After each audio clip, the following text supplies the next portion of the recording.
આજના આ નવા વર્ષના સ્નેહ મિલન કાર્યક્રમમાં ઉપસ્થિત આપણા ગુજરાત ક્ષત્રિય ઠાકોર સેનાના અધ્યક્ષ શ્રી અલ્પેશજી ઠાકોર સાહેબ, હમણાં જ આપણા નવનિયુક્ત મંત્રી બન્યા છે એવા આપણા માનનીય સ્વરૂપજી ઠાકોર સાહેબ, રાધનપુરના લોક લાડીલા અને ગુલામનું નામ ભલા માણસ તરીકે ઓળખાય એવા આપણે નવીનબા અને સ્ટેજ ઉપર ઘણા બધા મંચસ્થ મહાનુભાવોનું અને આખે આખું આ વઢિયારના મળવા જેવા માનવીને વાહતા વાદીના નવા વર્ષના રામ રામ છે.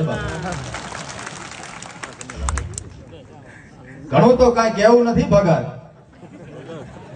પણ ફરતો ફરતો ફરતો ફરતો એમ કહેવાય કે તેરવાડા ગામ થી જ વઢિયારમાં પગ મેલ્યો છે. હો સાહેબ, હા, મળવા જેવા માણસો નવા વર્ષમાં મળ્યા છે ને દાદાના સાનિધ્યમાં મળ્યા છે એટલે મજા મજા થઈ ગઈ, લીલો લહેર થઈ ગયો બાપા. હા, સમાજનો કાર્યક્રમ છે ને સમાજનો પ્રોગ્રામ છે. આજ તો ભાઈ સમાજનો કાર્યક્રમ છે એટલે જેવો તેવો છે નહીં. અહીં ઘણા બધા યુવાનો બેઠા છે, માતાઓ બેઠી છે, બહેનો બેઠી છે, વડીલો બેઠો છે. સૌને વિનંતી છે કે બાપા વ્યસન થી શેટા રહેજો, મજૂરી કરજો, મહેનત કરજો. આ દાદો બેઠો એ કોઈ દી માથે નહીં રહેવા દે. હો, હા, બાકી સમાજના ભામાશાહ કહેવાય એવા આગેવાનો આપણે મળ્યા છે. શિક્ષણનો દોર છે, શિક્ષણ સામું પ્રયાણ કરજો અને ક્યાંક અમારી જરૂર પડે કહેજો.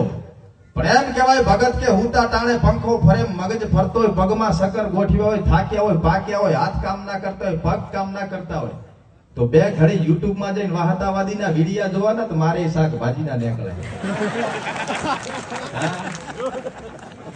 એટલે એ થોડો ટેકો કરતા રહેજો. બધાની ભલામણ કરતા કરતા મારી એ કરવી પડે ને.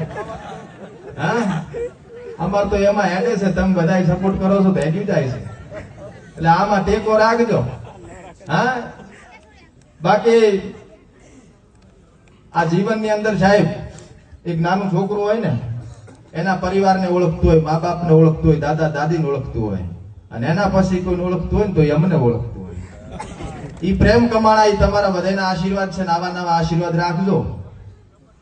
આમ તો બીજું તો મને ઘણું બધું કઈ બોલતા આવડતું નથી. મહાનુભાવો બધા બેઠા છે, જેટલું આવડે છે એટલું બોલું છું, પણ બે ઘડી બધાની મજા કરાવું છું. બરોબર? બાકી આ જીવનમાં કોઈ દાડો તકલીફ પડે ને તો એ ભોગવો તમારા ભાગની, એમાં આપણે કોઈ લેવા દેવા નથી. હું એ તકલીફ ભોગવીને જ આટલે પહોંચ્યો છું.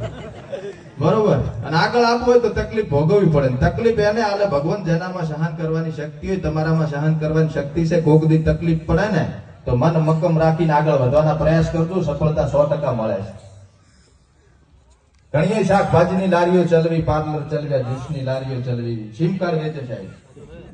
હા, પેલા હું 4 ટાયર વાળી લારી ગહેડતો, અત્યારે 4 ટાયર વાળી ગાડી મને ગહેડે છે. તમારા આશીર્વાદ છે, તમારા પ્રેમ છે. આવો નવો પ્રેમ રાખજો અને ટેકો કરતા રહેજો. બીજું કઈ કહેવું નથી. પાન ચારેક ફરતો ફરતો ફરતો વાહતો વાદી વઢિયારમાં આવે ભગત તો જે મળે દાળ કઢી કકડો રોટલો ધોતિયો પહેરાઈને રાજી કરજે બાપા. હા, આમ તો ઘણા બધા માણસો ભેગા થયા છે અને તમારા બધાય હારું હિમાલયની ઘાટીમાંથી એક નાનચીક ભંપોડી પકડીને લાવ્યો તો ભગત. તમને બધાને બતાવવી હતી સાહેબ, પણ થોડો અંધારા જેવો થઈ ગયો છે એટલે એને બીક લાગે છે. ઘરે મેલીને આવ્યો છું, હેલ ને આવું લેતો આવીશ. બરાબર? આટલા બધા માણસ બેઠા છે ને બે હાથ ઊંચા કરીને એક સરસ મજાની સદારામ બાપુની જય થઈ જાય ને તો મને મજા આવે.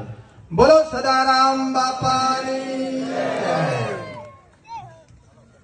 ખૂબ સરસ. મંજિલે ઉન્हीं